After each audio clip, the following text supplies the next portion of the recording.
और अब खबरें विस्तार से। श्रीनगर से बड़ी खबर है। उत्तरी श्रीनगर के इलाकों में फटा बादल, सैदपुरा हमची इलाके में बाढ़, रिहायशी इलाके तालाब में तब्दील, सामान्य जनजीवन पूरी तरह प्रभावित। जी हां, उत्तरी कश्मीर में बादल फटने के कई वाकयात पेश आए हैं। श्रीनगर से यह खबर आपको दे रहे हैं कि उत्तरी श्रीनगर के इलाकों में बादल फटा है और सैदपुरा हमची इलाके में बाढ़ जैसे हालात पैदा हो गए हैं। रिहायशी इलाकों का ये हाल है कि वो तालाब का मंजर पेश कर रहे हैं। सामान्य जनजीवन पर बहुत बड़ा असर पड़ा है, बहुत बुरा असर पड़ा है। तो ये खबर है उत्तरी श्रीनगर से।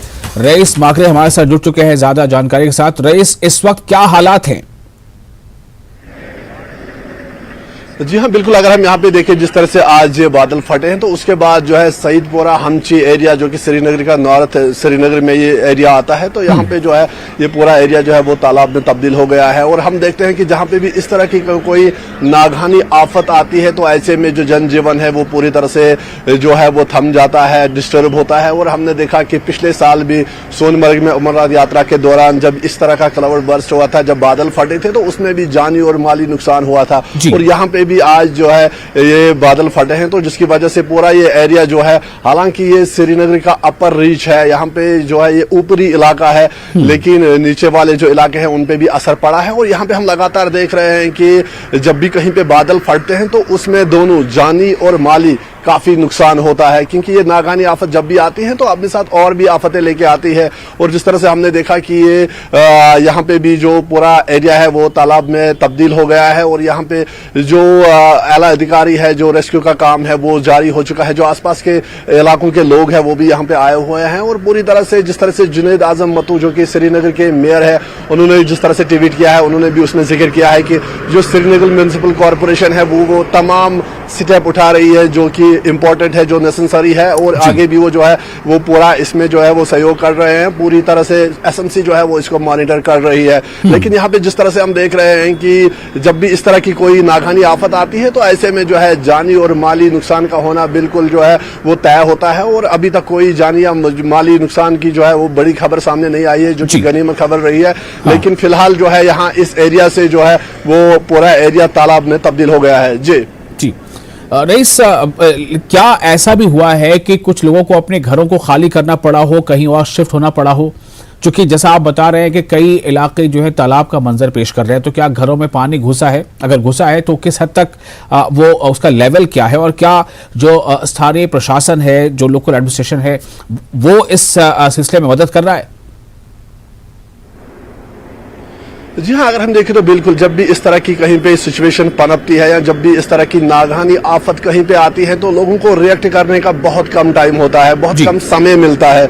जिस तरह से हमने यहाँ पे देखा कि ये श्रीनगर के नॉर्थ श्रीनगर का ये ऊपरी हिस्सा है, अपर रीच है, लेकिन जिस तरह से यहाँ पे बादल फटे हैं उसके बाद जो है लोग जो है वो डरे हुए हैं, एक पैनिक हुआ है अचानक से, क्योंकि जिस तरह से इस बादल फटने से जिस तरह से पानी का बहाव बढ़ा है, तो उसके बाद जो है वो पैनिक हो गया है पूरा। जो यहाँ पे जो आसपास के लोग हैं वो पहुंचे हैं रेस्क्यू के लिए, और साथ ही साथ एसएमसी इसको क्लोजली मॉनिटर कर रही है, अथॉरिटीज भी इसको जो है वो लुक आफ्टर कर रही है, और तमाम तर वो चीजें की जा रही है जो कि इम्पोर्टेंट है, जिससे लोगों के जानी और माली नुकसान को बचाया जा सके। जी जी, और इस बहुत शुक्रिया आपका तमाम जानकारी के लिए। तो जिस वक्त के ये हालात बने हुए हैं, लगातार बता रहे हैं कि जो उत्तरी श्रीनगर में जो हालात हैं वो काफ़ी फिक्र जो है वो इकट्ठा कर रहे हैं, लोगों के लिए चिंता पैदा कर रहे हैं। सबसे बड़ी बात यह है कि जो बहुत सारे ऐसे इलाके हैं जहाँ पानी इस हद तक चला गया है कि वो तालाब का मंजर पेश कर रहा है। ऐसे में बादल फटने के ऐसे वाक़यात और फिर मौसम जिस तरह से लगातार करवट ले रहा है, अभी ये संभावना बनी हुई है उत्तरी श्रीनगर के इलाकों में जो बादल फटा उसकी वजह से ये हालात पैदा हुए हैं। आगे बढ़ेंगे, कुछ और अहम खबरें हैं, और इस वक्त आपको बता दें कि अमरनाथ यात्रा को लेकर क्या इस वक्त अपडेट कर दी। अमरनाथ यात्रा जो है वो जारी है। 22वां जत्था कश्मीर के लिए रवाना हो चुका है। जी हाँ, 22वां जत्था जम्मू यात्री निवास से कश्मीर के लिए रवाना हो चुका है। और इसमें जो सबसे अहम बात है वो ये है कि इस जत्थे में भी दो तरफ से, यानी कि जो बाल्टल का मार्ग है, एक बाल्टल मार्ग से 1292 यात्री रवाना हुए, जबकि पहलगाम मार्ग से 2606 तीर्थयात्री रवाना हुए। सुरक्षा के कड़े इंतजाम किए गए। इस तरह से देखा जाए तो ये 22वां जत्था भी अपने मंजिल की तरफ गामजन है, और कुल जो इस 22वें जत्थे में यात्री निकले हैं जम्मू यात्री निवास से श्रीनगर के लिए, उनकी जो संख्या है वो है 3,898। इनमें से बाल्टल के मार्ग से 1,292 यात्री रवाना हुए हैं, जबकि पहलगाम मार्ग से 2,606 रेत यात्री रवाना हुए हैं। सुरक्षा के इंतजाम काफी चाकू चौबंद है। अमरनाथ यात्रा का ये 22वां जत्था है जो कश्मीर के लिए रवाना हुआ है।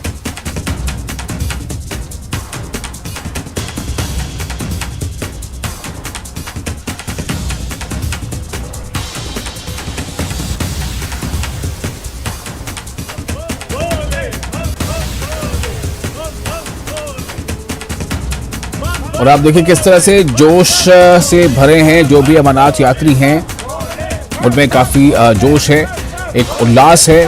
और सबसे अहम बात यह है कि पूरे देश भर के अलग अलग राज्यों से लोग यहाँ पहुँच रहे हैं। और एक तो उन्हें जम्मू कश्मीर में खासतौर से कश्मीर की जो खूबसूरती है वो उन्हें आकर्षित करती है, और दूसरा यह कि जो बाबा बर्फानी के दर्शन करने का जो एक उसकी जो खुशी है तो वो इनके चेहरों पर साफ दिखता है। और इसी वजह से ये लोग लगातार मुल्क के अलग अलग हिस्से से, देश के अलग अलग राज्य से यहाँ पहुँचते हैं, और एक ही उद्देश्य होता है कि सुरक्षा के साथ सुरक्षित माहौल में ये अमरनाथ की यात्रा जो से पूरी कर लें और बाबा बर्फानी के दर्शन ये कर सकें।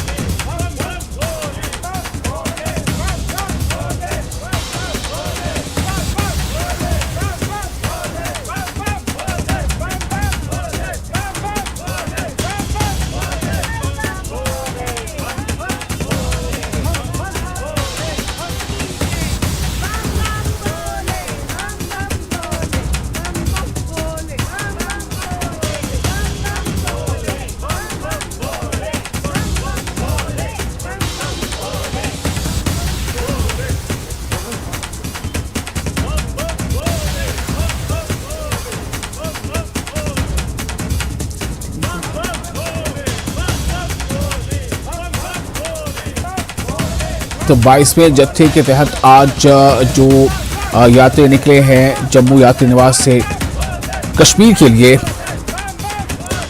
इनकी भी संख्या जो है वो 3,000 से ज़्यादा है, और कुल इसमें 3,898 यात्री शामिल हैं।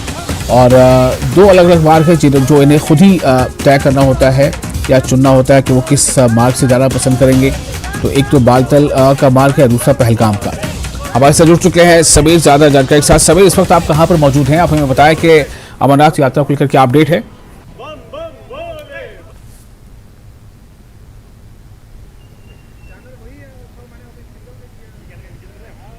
जी समीर, आपको मेरी आवाज मिल रही है? जी बोलिए। जी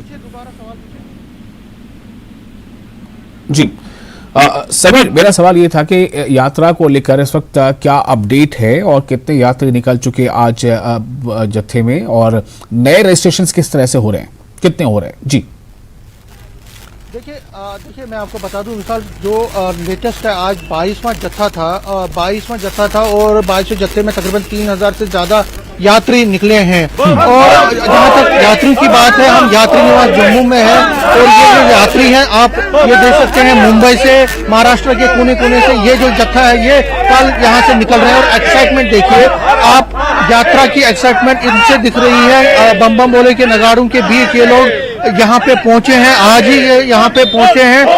और इस तरह से मैं कहूँ तो यात्रियों के आने का सिलसिला जो है वो बदस्तूर जारी है। यहाँ पे जो यात्री हैं वो लगातार यहाँ पे आ रहे हैं, और पीछे भी आप देख सकते हैं यात्री जो है मोटर बाइक पे आके वो यहाँ पे पहुंचे हैं। ये यात्री भी कल यात्रा के लिए निकलेंगे और यात्रा के लिए प्रस्थान करेंगे यहाँ से। तो उन यात्रियों से भी मैं बात करूंगा जो ये मोटर बाइक पे हैं, लेकिन जो मुंबई से आए हैं महाराष्ट्र के कोने कोने से, इनसे मैं बात करूंगा। आपका नाम? जी, मेरा नाम कपिल तोशनीवाल, मैं नांदेड़ से आया हूं, महाराष्ट्र से, बाबा बर्फानी के दर्शन लेने के लिए। जैसे अखिल ब्रह्मांड में शिव है, उस शिव का स्वरूप जानने के लिए, उस शिव को मिलने के लिए हम अमरनाथ यात्रा को पूरी श्रद्धा से आए हैं। और हम पहली बार आए हैं? जी, मैं पहली बार आया हूँ। कितनी एक्साइटमेंट, क्या कहेंगे, कितना मन में है कि जल्द से जल्द? जी, ऐसा लगता है कि जीव को शिव को मिलना है, वो एक्साइटमेंट से हम चल रहे हैं और हमें बहुत ही आनंद मिल रहा है। चाहे अमरनाथ यात्रा में काफी तकलीफें हैं, लेकिन उस तकलीफें से भी ज्यादा जो भगवान का प्रेम है वो हमें पाने का, उसका स्नेह, उसकी ऊर्जा हमें मिलती है, उसी आनंद से हम हमारे परमेश्वर को, हम महादेव को मिलने जा रहे हैं। आपका नाम? हमारा नाम किरण अग्रवाल। आप भी पहली बार जा रहे हैं? पहली बार जा रही हूँ। मैं महाराष्ट्र के औरंगाबाद शहर से हूँ और मेरी तो भक्ति ऐसी है कि भगवान की भक्ति से ही मुझे शक्ति मिलने वाली है। ये बहुत सुना है कि अमरनाथ बहुत ज्यादा कठिन है, लेकिन ऐसा लगता है भगवान सब सरल कर देंगे। आपका नाम? सरिता तोशनीवाल। आप क्या करते हो? जी, मैं हाउस वाइफ हूँ। मैं भी महाराष्ट्र नांदेड़ से आई हूँ। और बस ये जो आपने सुना होगा, अब आप पहले बार जा रही हैं, तो मन में क्या व्याकुलता है, कितना व्याकुल? बहुत ज्यादा इच्छा है कि एक बार ऐसे शिव के दर्शन करूं जो फिर से नहीं मिलने वाले हैं, जो हर साल में 2 महीने के लिए आते हैं, उनका एक बार दर्शन करने की बहुत ज्यादा मन से इच्छा है। आप? मैं नासिक से आया हूँ, नासिक महाराष्ट्र से, राजेंद्र बोर से हूँ। मैं चौथी बार आया हूँ, अभी चौथी बार हूँ। पहले कब आए थे लास्ट टाइम? तो पहले तो 2018 में आया था मैं, 18 में लास्ट में आया था, तीसरी बार आया था वो, अभी चौथी बार। जब आप पहली बार गए हैं, 3 बार गए हैं, तो आपको क्या लगा वहाँ पे? क्या जितनी फैसिलिटीज हैं क्या प्रॉपर मिलती है? नहीं, फैसिलिटी बहुत मिलती है, जो भंडारे खाने का सब इंतजाम अच्छे तरह के है। और बाबा जी को मिलने के लिए मैं हर साल आता हूँ, अभी ये चौथी बार है मेरे। आपने अपने साथ कितने लोगों को लाया? मेरे साथ मेरी फैमिली आई, मेरी मिसेस आई है, और ये भी 25 लोगों का ग्रुप है हमारा। तो कुछ लोग और हैं। आपका नाम? मेरा नाम सौजयश्री जिले है और मैं संभाजी नगर से यानी औरंगाबाद से हूँ। और बस इच्छा है बहुत अमरनाथ जी के दर्शन करने का, और कुछ नहीं। पहली बार? पहली बार आए हैं। ये मेरे पति है। अच्छा। मैं मारुति मुंजा जिले, आप आंध्रा से है ना? औरंगाबाद महाराष्ट्र से। औरंगाबाद से। आप ये बताइए कि जो यहाँ पे अरेंजमेंट्स होती है, आप पहली बार आए हैं, आपको क्या लगता है कि अरेंजमेंट पूरा भरोसा है आपको अरेंजमेंट? अरेंजमेंट में तो बहुत अच्छी है, लेकिन हम जो चौधरी यात्रा कंपनी से आए हैं, चौधरी यात्रा कंपनी ने आज के दिन का बराबर नहीं किया, उन्होंने बंदोबस्त नहीं किया, उन्होंने मैनेजर ने। तो वो तो इंडिविजुअल, लेकिन गवर्नमेंट की फैसिलिटी तो बहुत अच्छी है। हाँ, गवर्नमेंट की फैसिलिटी बहुत अच्छी है। हाँ। आपका नाम क्या है? अभिजीत पाटिल, मैं नासिक से हूँ। आप क्या करते हो? मेरा बिजनेस है केमिकल्स का। हाँ, पहली बार जा रहे हो? पहली बार जा रहा हूँ। और ये पहली बार मैं और मेरी वाइफ भी आई है मेरे साथ में। हम लोग ये बाबा बर्फानी का दर्शन करने आए हैं और अभी इस साल हमारा पहला अनुभव है। हम लोगों ने सोचा है कि हर साल एक नया शिवलिंग को भेंट देंगे और जाएंगे हम लोग।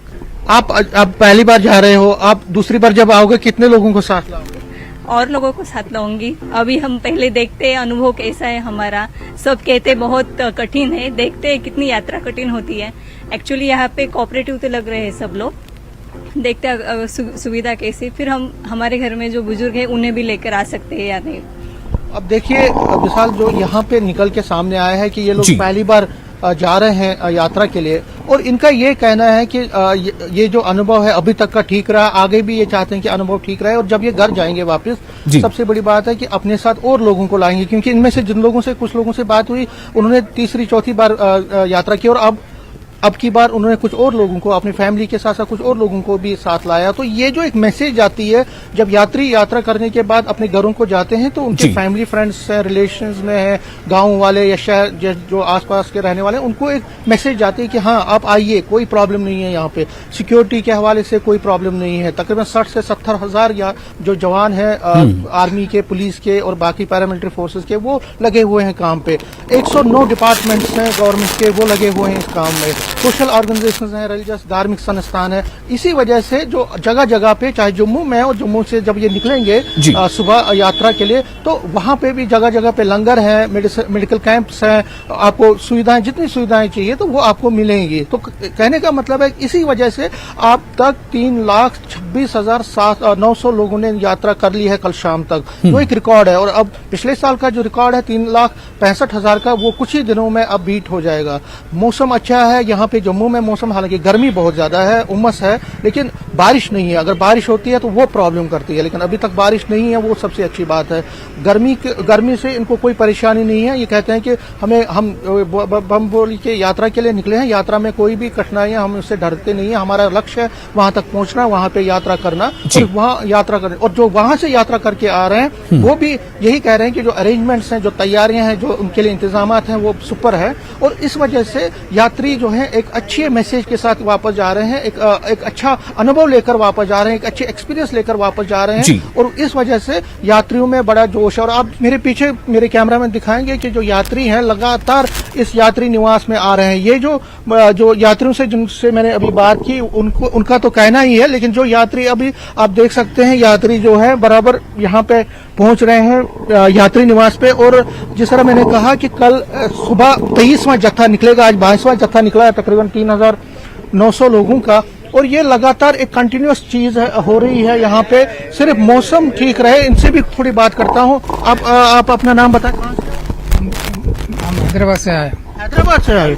आप हैदराबाद से आए हो, क्या कहेंगे, पहली बार जा रहे हैं? हाँ पहली बार जा रहे हैं। हाँ पहली बार। क्या कहेंगे? हाँ क्या कहेंगे, पहली बार जा रहे हैं? हाँ feel, how you feel?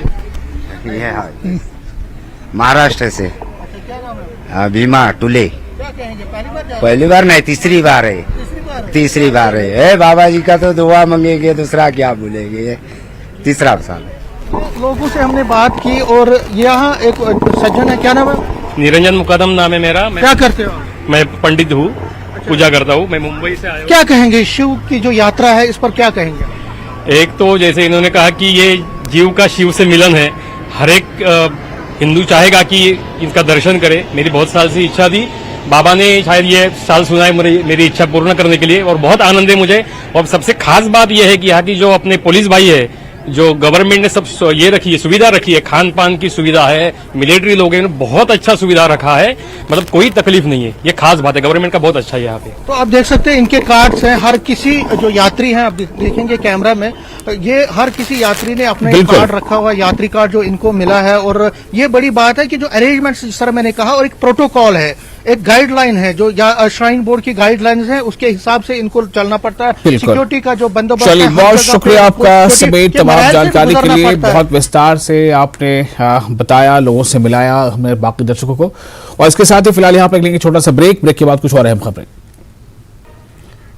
Break के बाद एक बार फिर आपका स्वागत है न्यूज 18 JK पर। आप देख रहे हैं ब्रेकिंग एट 10 और इस वक्त एक खबर पुंछ से काफी अहम खबर है। सुरनकोट में शराब की दुकान में आग लगी है। संदिग्ध परिस्थितियों में आग लगी, दुकान में रखी लाखों रुपए की शराब बर्बाद हो गई। पुलिस मौके पर पहुंचकर जांच कर रही है।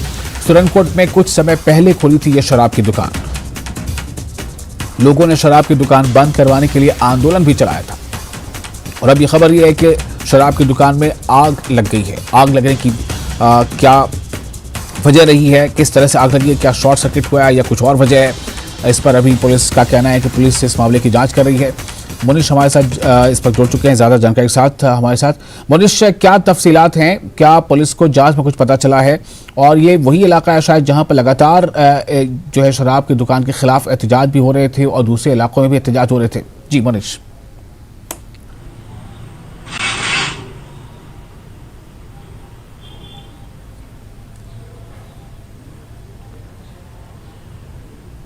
मुनीश, आपको मेरी आवाज मिल रही है?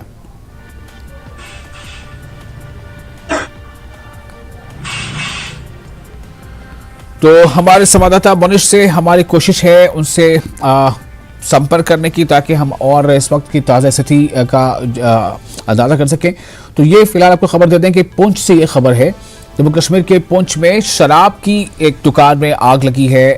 और बताया जा रहा है कि इस दुकान में आग लगने की जो अभी स्थितियां हैं सब स्पष्ट नहीं है कि कैसे ये आग लगी है, चूंकि जांच जारी है। सुरनकोट में शराब की दुकान में आग लगी है, संदिग्ध परिस्थितियों में लगी आग है।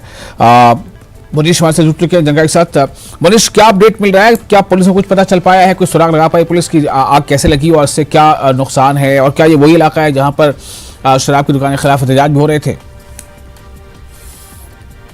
जी विशाल, बिल्कुल आपको बता दें कि सुरनकोट तहसील में जो है शराब की दुकान कुछ समय पहले खुली थी और शुरू से विवादों में रही है। जैसे ही दुकान की पहले ऑर्डर हुआ, ऑक्शन हुई और उसके बाद जो है लोगों ने इसका विरोध करना शुरू कर दिया।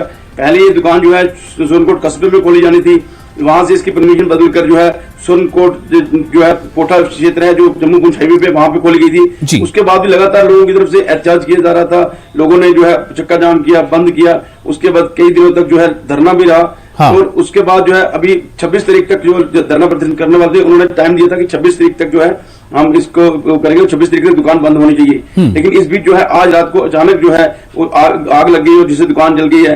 अभी तक जो है पुलिस और फायर ब्रिगेड जांच कर रहे हैं। प्राथमिक दृष्टि में यही कहा जा रहा है कि ये शॉर्ट सर्किट से आग लगी है और अभी जो है जांच उसकी होनी बाकी है। लेकिन आग लगने से पूरा सामान जो दुकान में था वो जलकर राख हो गया है और जैसे ही सुबह इस बात की सूचना मिलती है तो SHO सुरनकोट और फायर ब्रिगेड जो है मौके पे पहुंचकर जो है आग पर काबू पाया है और अभी जो है उसकी दुकान की जांच चल रही है। जी इलाके के लोग अब क्या कह रहे हैं, क्या कुछ जानकारी मिल पाई है उनसे, उनका क्या इस पर कहना है और क्या वो अब भी अपनी मांग पर कायम है? इलाके के लोगों की तरफ से जो मांग है कि दुकान बंद की जानी चाहिए, यहाँ दुकान नहीं खोलनी चाहिए।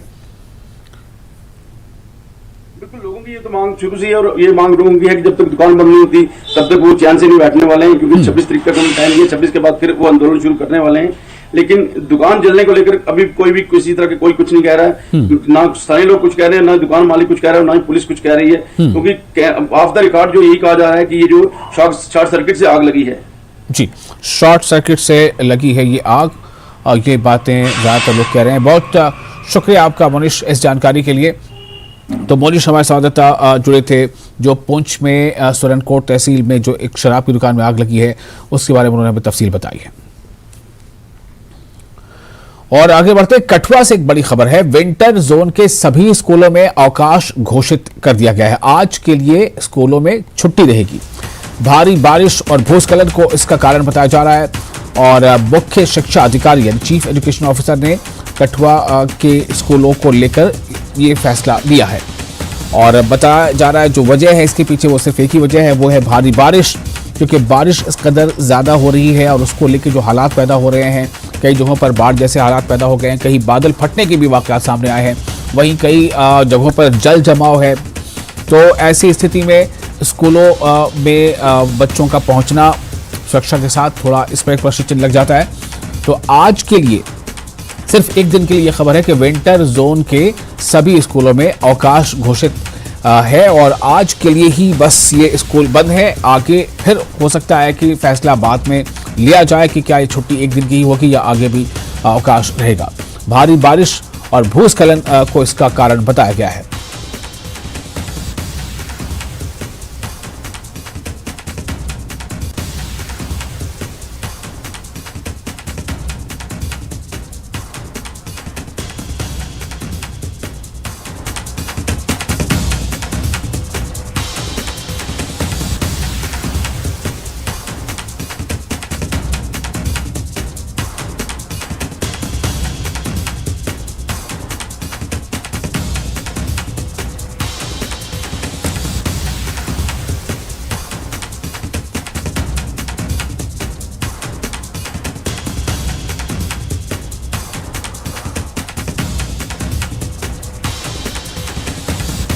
हमारे साथ फोन लाइन पर जुड़ चुके हैं चरण ज्यादा जानकारी के साथ। चरणजीत, क्या अपडेट है इस वक्त और क्या ये छुट्टी जो है वो आज तक ही सीमित है या फिर इसे आगे भी बढ़ाया जा सकता है? जी विशाल, बिल्कुल बताना चाहूंगा कि जिस तरह से पिछले दिनों काफी जो यहाँ पर हेलो जी हाँ बोले। जी विशाल, बिल्कुल जिस तरह से बताना चाहूंगा, जिस तरह पिछले दिनों काफी मूसलाधार बारिश हुई उसके बाद हालात जो है जिला कठुआ से काफी खराब होते नजर आ रहे थे। और आज की बात करूं तो शाम की बात करूं तो कल जो है शिक्षा मुख्य अधिकारी जो कठुआ है उन्होंने अवकाश जो है वो पहाड़ी इलाकों की बात करूं तो विंटर जोन के जो स्कूल है उनके लिए यहाँ पर घोषित कर दिए थे। और अभी की बात करूं सुबह की तो वहाँ बादल जो है पहाड़ी इलाकों में वो एक बार फिर जो है आना शुरू हो गए हैं। तो कहीं ना कहीं हिदायती तौर पर जो है स्कूल में आज के लिए जो है छुट्टियां डाल दी गई हैं, छुट्टी कर दी गई है। जी विशाल जी, तो मौसम ही एक वजह है खास तौर से और इसको लेकर के छुट्टी कर दी गई है। शुक्रिया आपका चरण इस जानकारी के लिए, बहुत शुक्रिया। तो ये खबर थी और इसके साथ ही हम यहाँ पे एक छोटा सा ब्रेक लेते हैं। ब्रेक के बाद खबरों का सिलसिला जारी रहेगा।